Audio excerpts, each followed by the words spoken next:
Top quality और consistent performance के लिए सिर्फ सिल्वर पंप्स। टॉप क्वालिटी और कंसिस्टेंट परफॉर्मेंस के लिए सिर्फ सिल्वर पंप्स, नाम याद रखना। या ज्या का आरोग्य शिबिराला मोतीबिंदू शस्त्रक्रिया डोळ्यांचं ऑपरेशन हे शिबिर आयोजित केल्याबद्दल या जिल्ह्याचे पालकमंत्री डॉक्टर पंकज भोयर यांचं मी मनापासून अभिनंदन करतो, मनापासून त्यांना शुभेच्छा देतो।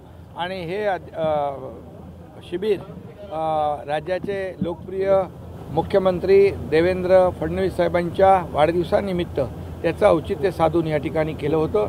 खरं म्हणजे एक विजनरी आणि अभ्यासू मुख्यमंत्री म्हणून ते काम करतायत आणि म्हणून मी पंकज भोयरचं अभिनंदन करतो।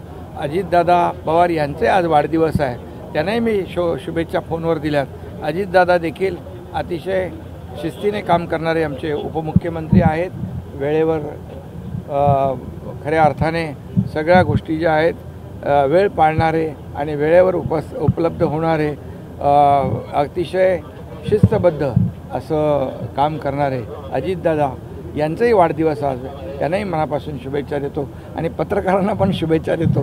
तुमचे पण डोळे वगैरे काय तपासायचे असतील तर कोकाटेंमध्ये कोणी काढला सत्ताधाऱ्यांकडून काढला जातोय असं बोललं जातंय। कोकाटेंचा व्हिडिओ जो चित्रफित केलेला आहे ते सत्ताधाऱ्यांनीच केली असा आरोप होता।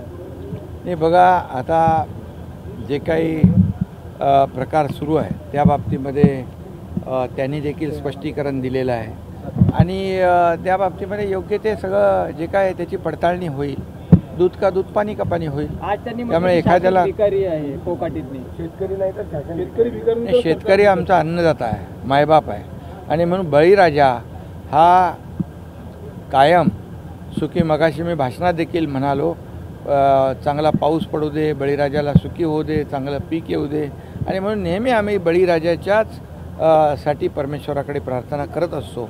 आणि जर असं मला वाटतं तुम्ही त्यांनी जे काही काय म्हणाले, त्यांनी असे म्हणाले की शेतकरी भिकारी नाही, सरकार भिकारी आहे असे ते बोलले। असं तर मला वाटतं ते मंत्री महोदयांनी बोलू नये, बोलले असतील तर बोलू नये। त्यांचा राजीनामा घेतला तर महायुतीकडून आता त्यांचे पक्षाचे प्रमुख अजितदादा आहेत आणि मला वाटतं एक जे काय बोलले ही वास्तवता काय, वस्तुस्थिती काय ती पाहतील ते।